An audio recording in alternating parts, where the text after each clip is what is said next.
Welcome to Nuclecast, the official podcast of the ANWA Deterrence Center. Our host is Dr. Adam Lowther, co-founder and vice president for research at the National Institute for Deterrence Studies. The ANWA Deterrence Center is a 501c3 organization ensuring a broader understanding of the nation's strategic nuclear deterrent and its ongoing modernization. Thank you for listening and welcome to the show. The views of the host and the guests are their own.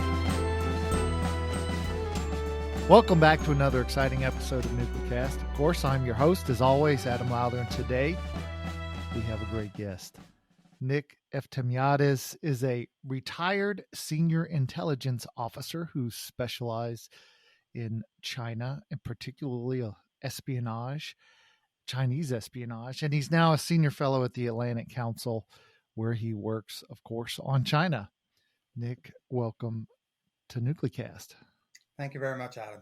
It's great to be here. Yeah, it's great to have you. I've read a lot of your work and followed you on LinkedIn and elsewhere. And so it's having read your work and been like, that guy gets it, that I thought, we've got to have him on Nuclecast, because for our national security and, both nuclear and non-nuclear, Chinese espionage has had a deleterious effect. And you probably know this better than most, better than almost anyone.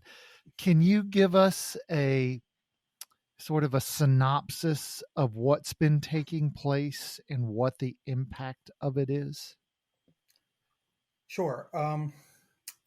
Most countries in the world, most of the Western countries in particular, use espionage to support their national security.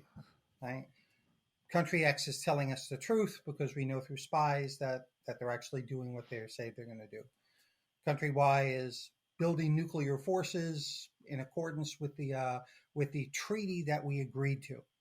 Okay, those types of things are fairly straightforward jobs for intelligence services, terrorism, etc. China uses what we call a whole of society approach to terrorism, and it's what they list under unrestricted warfare, one component of unrestricted warfare, meaning China applies its terrorism and its population towards espionage and its population towards conducting espionage in all spheres of our country, in economic, in political influence, in national security related espionage, targeted at individuals, at the hearts and minds of people. So it really is an extraordinary, all-encompassing effort that China uses to degrade countries and to, in this case, transfer wealth and transfer technology and knowledge from the United States to the PRC. It's the largest effort we've seen in history of this kind. So can you give us maybe some more detail as to how they do it, what methods they use? What does this look like? How might it impact, Americans, because most of our listeners are somewhere within the nuclear enterprise, whether it's the military, the contractors, the primes, in NSA. So what are these techniques and why is it important for them to know about it? Right. Well, a number of techniques. Actually, let me give you just a minute of background. So I have a database which has about 800 cases, just shy of 800 cases of Chinese espionage. And this is targeted against the nuclear industry, the power industry, and when we say espionage, I mean theft of technology, trade secrets, illegal exports of technology, covert action, covert influence operations, and traditional espionage. I steal a secret. So as I said, a very wide-based whole of society approach.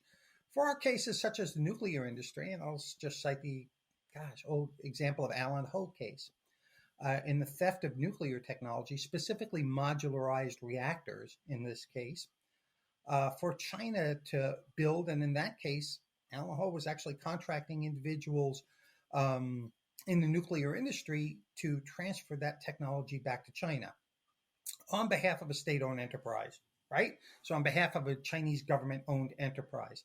So what this ultimately does is transfer knowledge and wealth from the United States to China. If you were to trust China and to say, there are no hostile intents or anything like that, the situation might be different. But that we've seen over the past few years, China's taken a very, very aggressive approach. And it says in its own doctrine and its own public speeches, no, we have to assume our rightful place back at the top of the world.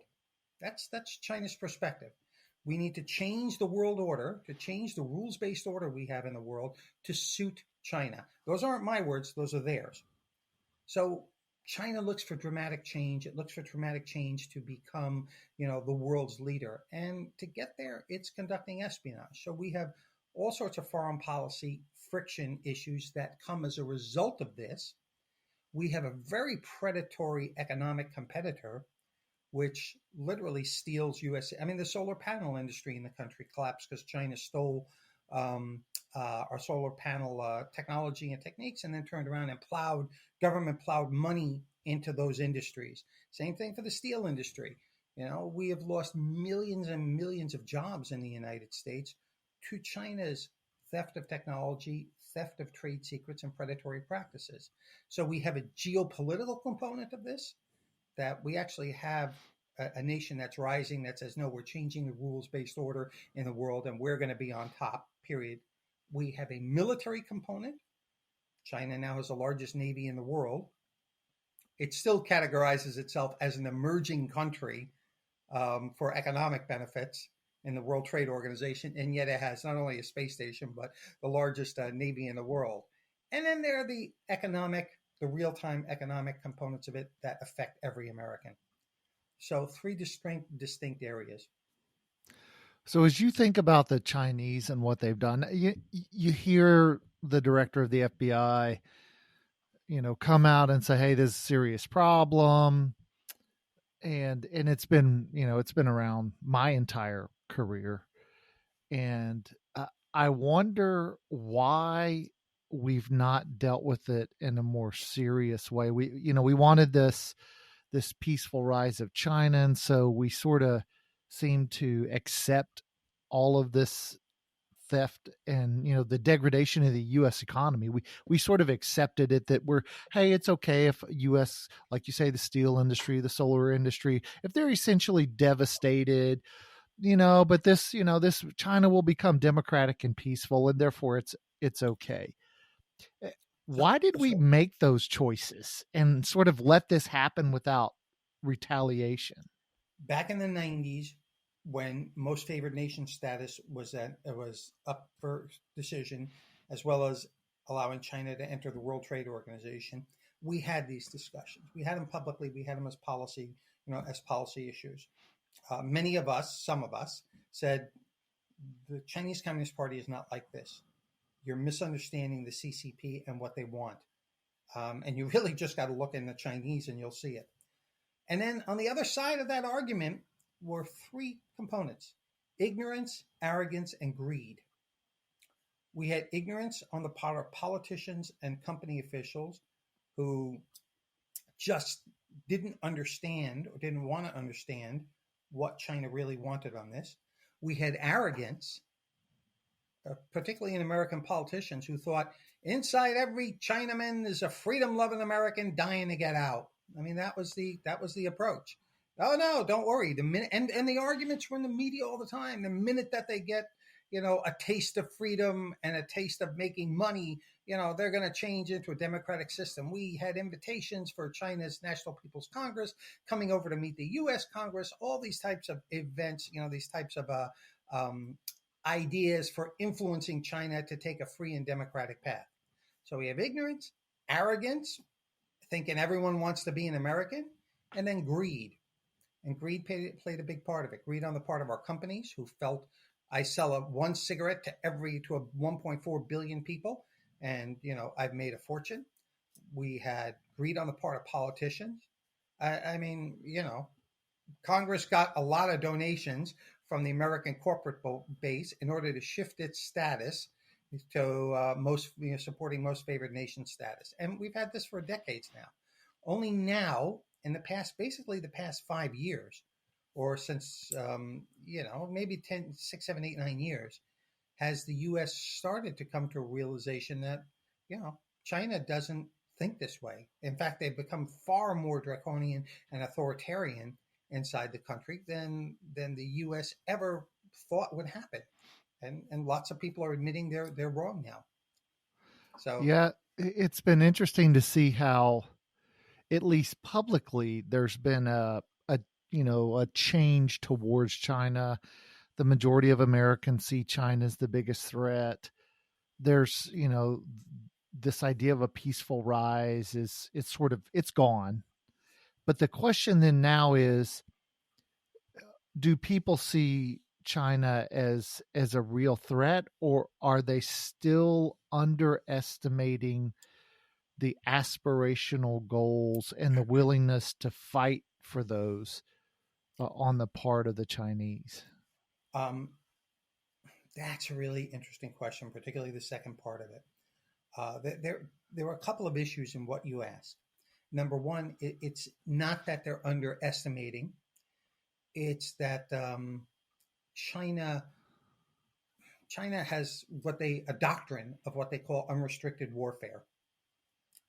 1999, a book came out by two generals, senior colonels as they call them. 2003, it was accepted as doctrine. And what this says is, look, the United States, you're not going to beat it on the battlefield. It's too technologically superior. So give up any hope of doing that. However, that's also their Achilles heel.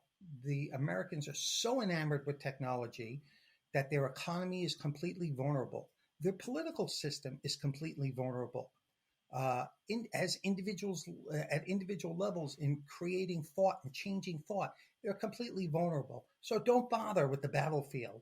Go for the soft parts of the U.S., and that's where you strike.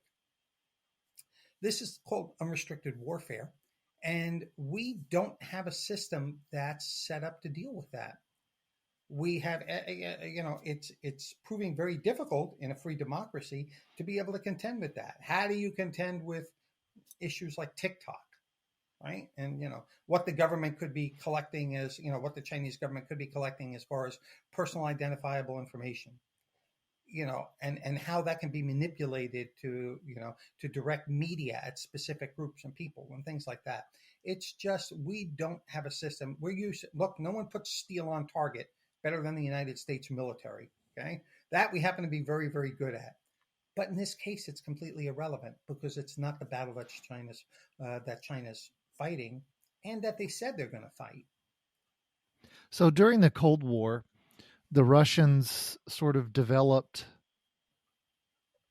they were probably the world's best at disinformation and misinformation. And Right. and they made, they funded dissident groups. They funded all sorts of, anything that would create turmoil and chaos in the United States and seek to wrench holes in American society, they would fund and advocate for. And have you noticed, do you think that there's much evidence to suggest that the Chinese are doing this in the United States now? Yeah, absolutely. I mean, there's tons of evidence to suggest that. Number one, let me highlight a difference for you. The Maskarova program, which is basically what you're talking about in Russia. We had a Cold War at that time. There weren't the economic ties. There weren't the cross-cultural ties. There weren't the academic ties, that relationship with the Soviet Union. So it was very, very clear and distinct. And when they funded lines, that became very, very obvious across. In China, not the case because we have Chinese People's Friendships Association, hundreds of them all over the world, right? All part of the United Front Work Department, which, putting forth the best view of China possible, basically manipulating public opinion. So we see this in all sorts of ranks in China. We see a recent case that came into CNN of a protest in California, and the guy who ran it subsequently found out, Mandiant, the computer security group, the cybersecurity group, identified the company that funded this guy out of Shanghai as working for the Chinese government for its media relations.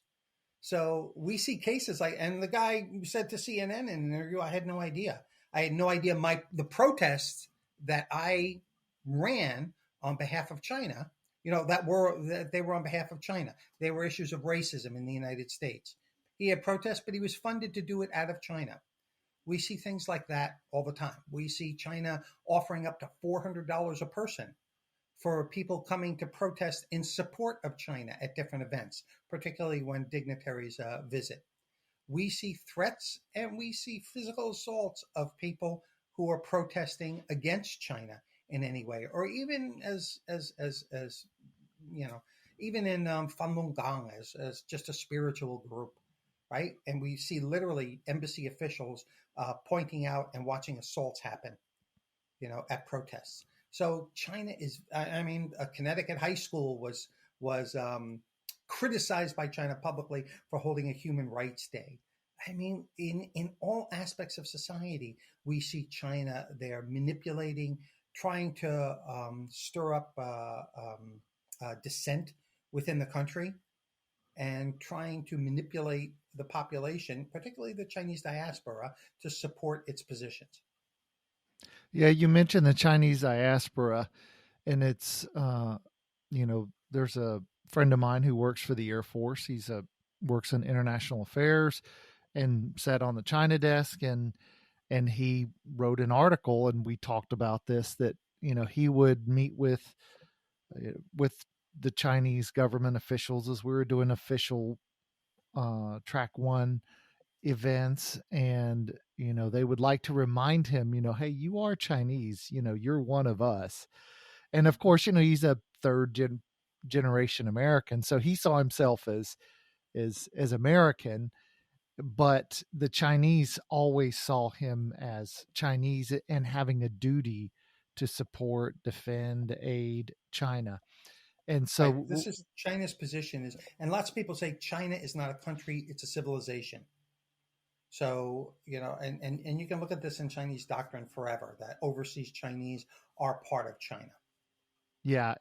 And it's funny you say that, because I perhaps early, when I was a much younger man, was in many respects equally ignorant, because the majority of whenever I was getting a PhD, my fellow students were all Chinese, because we were all studying international relations and the future of China.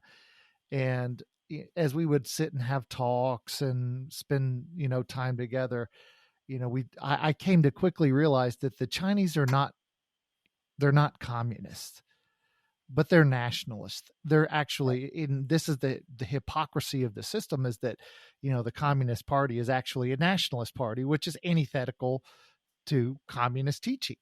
But that's what they are. And they become, and what I came to realize is that by being in the United States, they became more radicalized, because they predominantly watched, they were on social media that was Chinese social media. And they maintained those ties back. And by virtue of being here, it wasn't that they said, hey, we love and like these people. They oftentimes saw the differences between us. Right. So you bring up a couple of really interesting points. Number one, for them, it's ethno-nationalism. Yeah. They're not loyal to the political system. They're loyal to being Chinese. Okay. So that's a clear distinction. And the Chinese government certainly plays off that in its recruitments, and it's leveraging the overseas Chinese. They always have. Number two, we see some interesting things that's Chinese studying in the United States. For example, Purdue, I think it was, did a study a couple of years ago. And what they showed was that the attitudes towards Chinese students in the United States in the 4 years of doing their work didn't change, right? They disliked it. They said they disliked it coming in. They kept it. However, the minute they graduated, and for those who stayed on in the country, their opinions shot up. And the reason is because while on campus, you're sort of always talking to fellow Chinese. You're, as you just pointed out, looking at social media in Chinese. You're watched by the party, and people are reporting on you, on behalf of the party. So you are locked into that overseas group. I mean, when I lived in I studied in Taiwan, it was the same thing. Reverse. You tended to be in many ways with foreigners. and formulated opinions based on it. Same thing with the Chinese. But once they get out into the economy and start to see the country as it really is, they're like, oh, this is a lot different than I thought. And the Chinese even have a saying about this. They say, to criticize America is work. To live here is life. Yeah. Right? So they hold this distinction. Oh, we criticize, because we're part of China and we're Chinese. Oh, God, I'm not leaving here. This is great. Baskin Robbins has 31 flavors. It's just, it's the way they are. So for the United States, and particularly for those across the nuclear enterprise, where, espionage is something that we are very careful to try to prevent and avoid. What advice do you have in terms of, just ensuring that this very broad and widespread effort by the Chinese is unsuccessful? Well, how much time do we have? There's a lot that needs to be done. A very interesting report you should focus on at some point is by Strider. And what they did is they tracked 169 people who left out of the U.S. labs and moved back to China. Yeah. And specifically the types of technologies that they brought back with them: nuclear technology for subs, nuclear technology for this and that, etc. So we have issues of understanding and determining loyalty within particularly our lab system. We have access issues that need to be addressed. At one point we had something like 1,500 Chinese nationals, in U.S. labs, in U.S. national labs, or 1,100, I'm sorry, I think it was.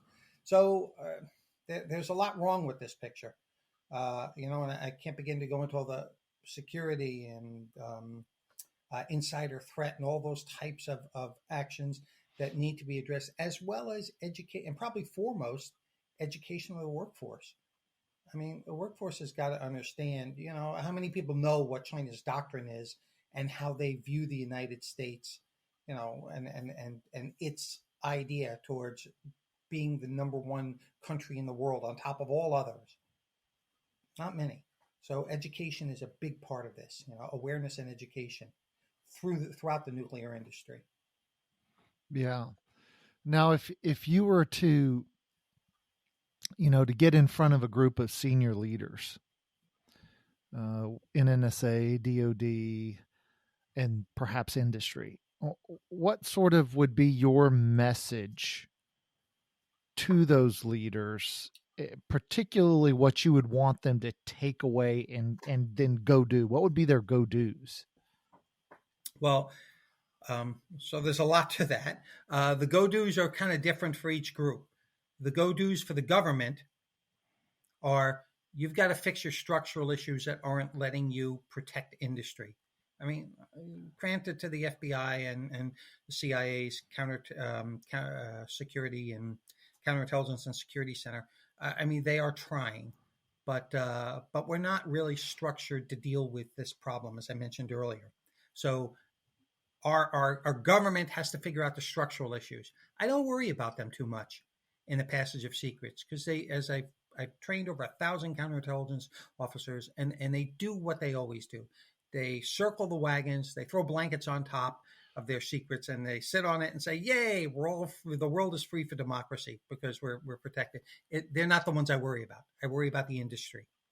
I worry about General Electric and Procter and Gamble and nuclear research centers all over the country. Those are the ones who don't understand, and those are the ones who need to understand the situation globally, as the geopolitics of it, and understand what China's intentions are, what they want in their intentions, and then utilize the security mechanisms and enhance their relationship with government to protect, their secrets, let's call them, or their trade secrets. So do we need a fundamentally different approach to the way we handle Chinese nationals in the United States? Because, well, let's not say Chinese nationals. We need a fundamental different approach to how we handle people who are trade secret, conducting economic espionage. Okay, let's say that. And I'll give you the best example I can. Director Wray of the FBI, who you mentioned earlier, says that they have a case involving China and economic espionage once every 12 hours. Once every 12 hours. That's 2 cases a day times 365. That's 730 cases a year, spread amongst 56 FBI field offices. These things can take months or even years to go through, and dozens of people dedicated towards it. So there are thousands backed up already. The simple point is that the way we're approaching it now with the FBI is you're not going to arrest your way out of this situation, period. So we have to change our fundamental attitude. We have to instill, and this is the government's responsibility. Industry can play a role in this too, but we have to start bringing in deterrence as an issue. Right now, we're just building walls, and that's expensive. It's expensive for us, right? We're building in security measures. We're building in, system software measures to counter people looking around through your system, all those types of things. That's expensive. We're building walls. We need to put forth a process of deterrence so that every time China does something like this, every time we see state hackers attacking a power industry or something, they have consequences. There are consequences. Right now, they're none. There's nothing. This episode of Nuclecast is brought to you by the AMLA Deterrence Center, whose mission is to educate Americans about the nuclear enterprise and strategic deterrence.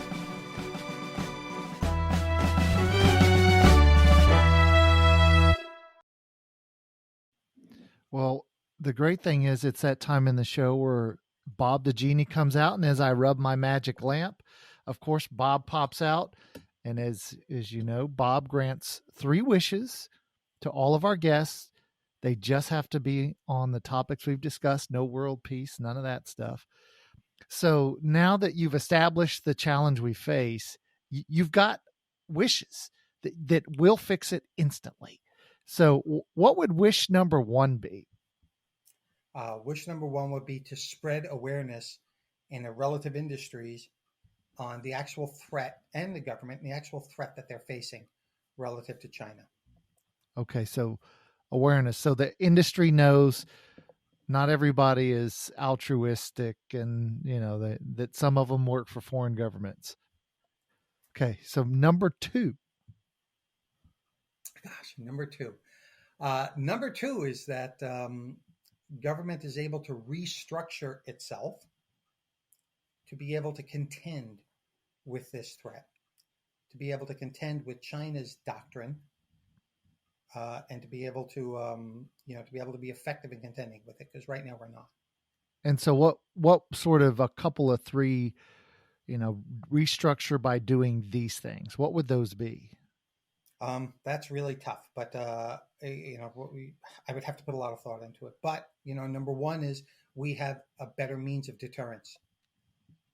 We have a deterrence. We have an integrated national response to China's activities, meaning China, we have major cyber attacks that occur from China. All of a sudden, and the result is fine. We're cutting off trade with 1, 2, 3 areas, or we're raising tariffs on 1, 2, 3 areas. They said, well, it has nothing to do with this, this cyber attack. Well, we know the cyber attack came from you, and the consequences you face are we're instituting trade barriers or something like that. We're not accepting 1, 2, 3, we're going to cut another 10,000 students from coming, however you want to do it, but they have to feel consequences. So, and you cannot look at this as DOD looking at the problem, Homeland Security looking at the problem, FBI. We have to have an integrated response across the board. So integrated deterrence across the board would be that second wish.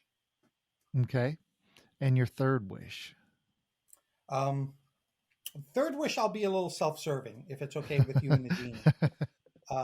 Because I do a lot of education of company officials, right? Of security officials, insider threat, C-suite executives. I have just the first one on the planet is put online courses on all this, online, things like that. So on a grander scale, education, awareness and education in critical infrastructure industries is really important.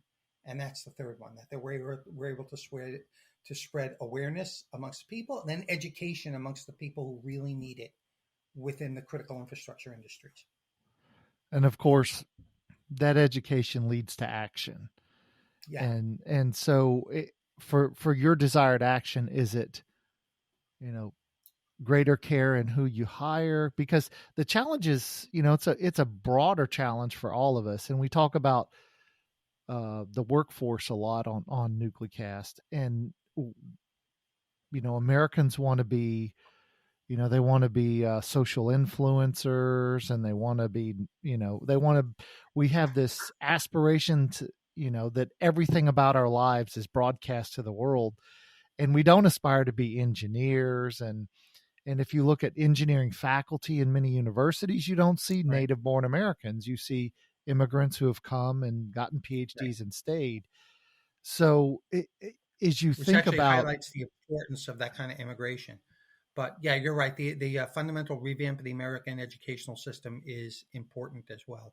I mean, I see this at a university level, and humanities are dying off a lot. I mean, they're certainly taking a hit throughout the country. And that's because, getting a degree in French literature might be magnificent, but you're sort of limited on career paths with that. So hopefully, you're right. The revamping of education is really, really important in the United States to be able to effectively compete in the next century. And we do need engineers and hard scientists to be able to do that. You wouldn't want a society completely of engineers. What would the world be without humanities? You could also throw that into it. But we need to put a far greater focus on it, and not just rely on immigration to take care of that problem, which is has been a great solution for us. And I think it's I'm thrilled to continue that. But we also have to offer Americans, the opportunities, and have them understand what the future is going to be like for this country, and have them support, have them deeply engaged in the type of engineering and scientific expertise we need, for the future, for our security. So as we bring this show to a close, what is your, parting words and final takeaway for our listeners? Yeah, don't dismiss this because you don't know or you don't understand, or it's such a long-term thing. Particularly for those who are in a position to react and respond to it. This is security of the nation ultimately, and it needs to be taken seriously, and it's a long-term strategic threat that you need to respond to. So put the long-term interests of the country above your short-term gains of however you're going to do your job or profit or anything else, for the next 3 months. Just keep it in the back of your mind as a consideration. All right. Nick Eftimiades, thanks for joining us on Nuclecast. Thank you very much for having me, Adam. And thanks to you, the listeners, and we'll see you on the next episode. Well, what a great conversation with Nick Eftimiades. I forget how I came across his work, but, my own interest and experience with the Chinese, I've, long been someone who is interested in it. And so to find somebody like Nick, who I think he's written a couple books and articles, and I read his work and was like, that's spot on. That's exactly how it works. And so it was good to have him come on, have him talk about this. And, as somebody who, spent his career in the intel community working counterintelligence, it's good to see and hear from him. Hopefully you enjoyed it, and you maybe make you think a little bit about, where you are and how you handle things, and make sure that you're protecting information. And I know we all have pressures in industry to, it's a tight profit world, but we also got to make sure that, that industry is there for the long term. And of course, protecting trade secrets is an important way to make that happen. And the Chinese definitely want them. So hopefully you enjoyed the podcast. This has been a production of the ANWA Deterrence Center, a 501c3 that seeks to educate key decision makers, stakeholders, and the public to ensure a broader understanding of the nation's strategic nuclear deterrent. Our executive producer is Kimberly Charrington, and this episode has been engineered and mixed by David Krumfall. Help us grow our followers by sharing it and follow the show on LinkedIn, Facebook, and Twitter at NuclearCast.